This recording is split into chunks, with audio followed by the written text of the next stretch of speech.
up everybody, it's Mike here with Grow Indoors 365. Today is Sunday, October 8th. I'm doing a quick check-in. I wanted to show you guys all the fun stuff that I got going on and how I'm filling up my tent. Things are going really good, actually, really good. So I still got that plant down below.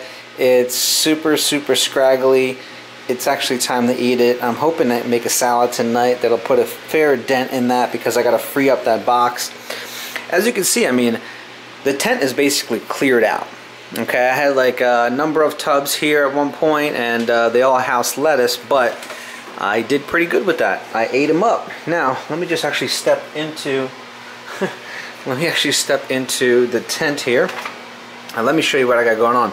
I have a ton of seedlings. So these guys have been going on. Literally, I've been like really tending to these little guys for probably 2 weeks, I would say. I'm not going to cut it short. Definitely roughly 2 weeks.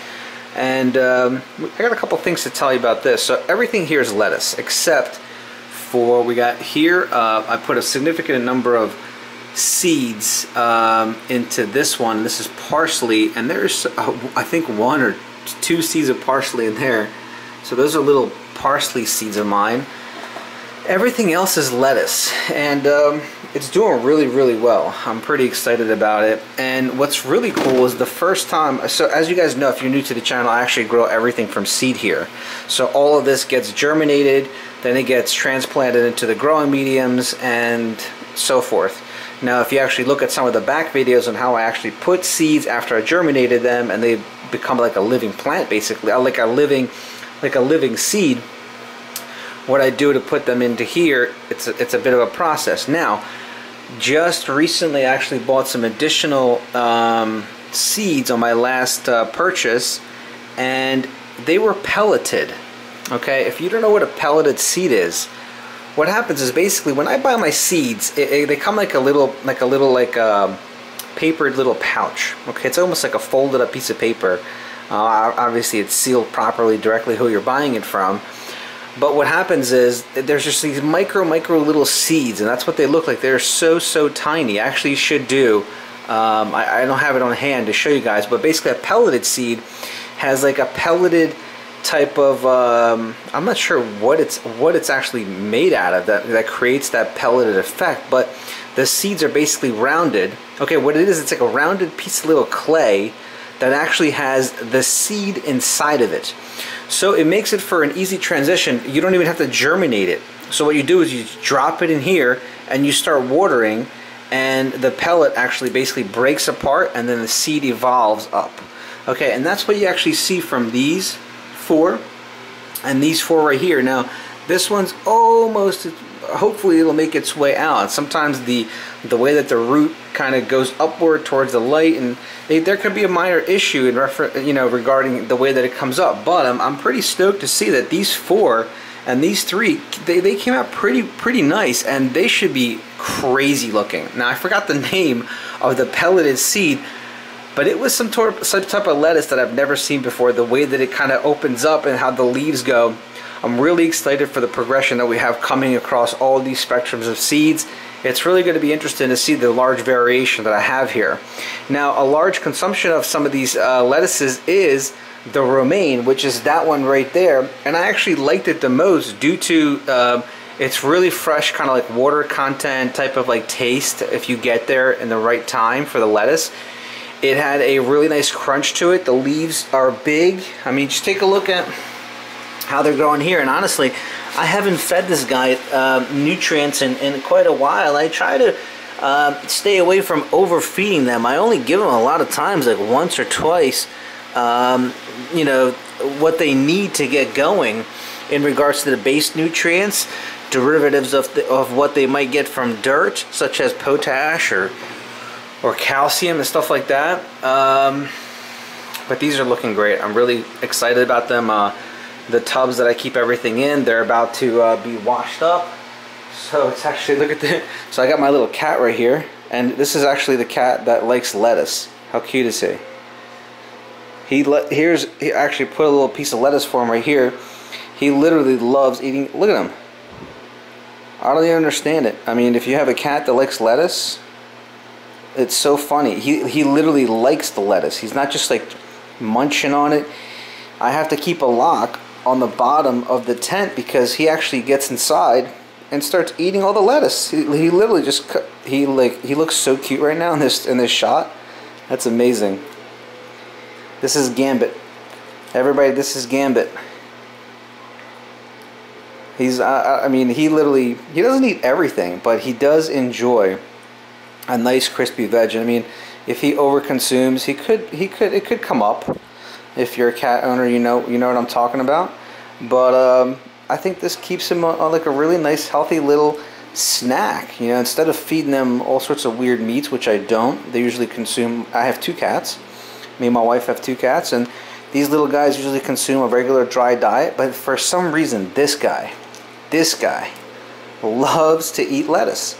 The other cat does not, but he, for some reason, loves to eat lettuce. It's awesome. So, so I just wanted to give you guys a quick update. Today's Sunday. I hope you're all enjoying your weekend. Make sure you're growing. Make sure you're getting ready. If you guys are on the East Coast, and you know, we have our winters are coming up now. You never know with the type of global weather we're getting, if it's going to be a bad winter, or it's just going to be like 80 degrees or 70 degrees the entire winter from like, I don't know, from November to next March. And that's really it. So I will keep you guys posted on what I got going on. Again, I will be setting up the brand new tent, which will primarily house a lot of microgreens. It's going to house a lot of, let's just say, a lot of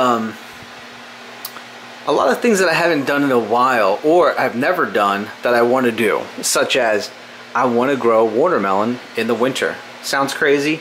Indoors, it doesn't. I'm gonna do it. I have my seeds already. I'm just slacking.